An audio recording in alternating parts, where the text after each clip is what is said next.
اگلی آیت ہم پڑھتے ہیں 9 سے 12 تک. یہاں اخوت کے بارے میں بتایا گیا ہے. وَإِن طَائِفَتَانِ مِنَ الْمُؤْمِنِينَ، اور اگر مومنوں کی دو جماعتیں لڑ پڑیں آپس میں، فَأَصْلِحُوا بَيْنَهُمَا، تو آپ ان میں صلح کروا دیں.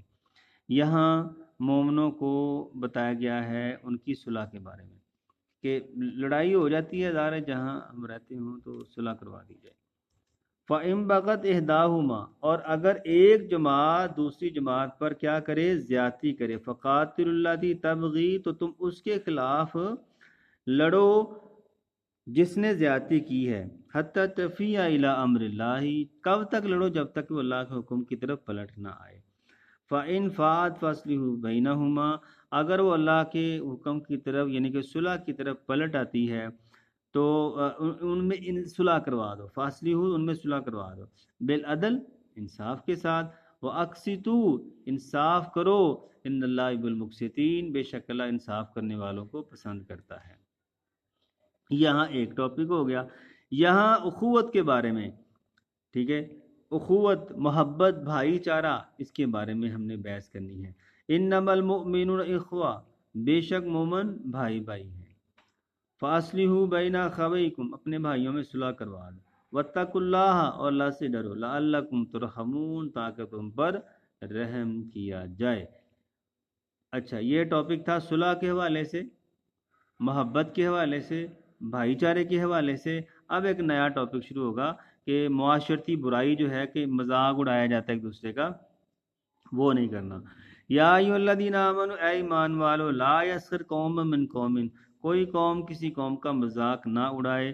عسیٰ یکونوا خیرا منہم، ہو سکتا ہے کہ وہ تم ان سے بہتر ہوں.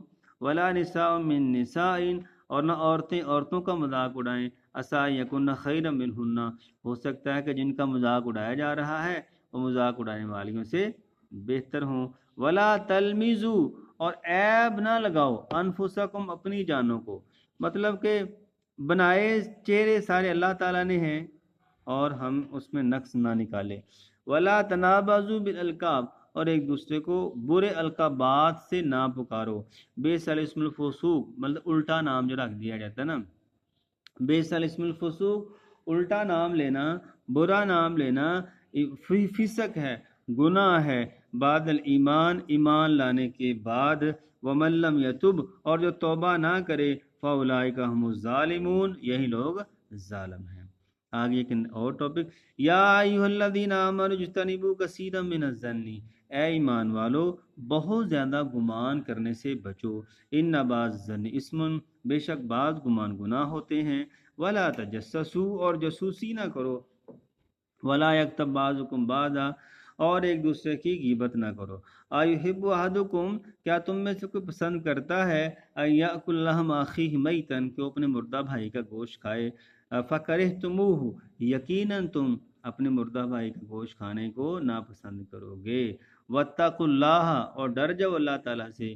ان اللہ تواب رحیم، بے شک اللہ توبہ قبول کرنے والا، رحم کرنے والا ہے. ٹھیک ہے، تو ہر ایک کی ہیڈنگ دیجیے گا آپ. تو آگے پھر فعل ماضی ہے، فعل مضارع، اور کیا آگے تشریح آگے آ جاتی ہے، فعل امر، نہیں، اضافی ضمیر، اور حروف جر کسے کہتے ہیں. تو یہ اگلا ٹاپک اسلام کے اصول صلح کیا ہیں. یہ 4 پوائنٹ آپ نے یاد کرنے ہیں، چاروں پوائنٹ. آخری پوائنٹ میں پڑھتا ہوں.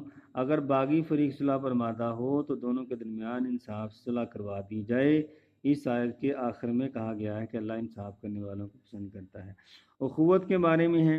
وہ ہلکا یاراں تو بڑے شم کی طرح نرم، رزمی حق و باطل ہو تو فولاد ہے مومن. مومن آپس میں محبت کرتے ہیں، آپس میں بڑے رحم دل ہوتے ہیں. ٹھیک ہے، اور اس کے بعد اخوت کے منافی کون سی باتیں ہیں، وہ نہیں ہونی چاہیے. غیبت، چگلی وغیرہ وغیرہ، کسی پر بہتان لگانا، بدگمانی کرنا، یہ سارے پوائنٹ آپ دیکھیے گا. اور اس میں اشعار بھی ہوں گے، وہ ڈسکرپشن میں دے دوں گا. تو لگانا مطلب جاسوسی کرنا، ٹھیک ہے، غیبت سے پرہیز کرنا. تو دیکھیں، آدمی کسی شخص کی پیٹھ کے پیچھے اس کے متعلق کوئی ایسی بات کہے جو اسے معلوم ہو تو اسے ناگوار گزرے، یعنی کسی کو اس کی غیر موجودگی میں برا کہنا غیبت کہلاتا ہے. تو غیبت سے پرہیز کے بارے میں بتایا گیا ہے. لیکن ملتے ہیں نیکسٹ لیکچر میں.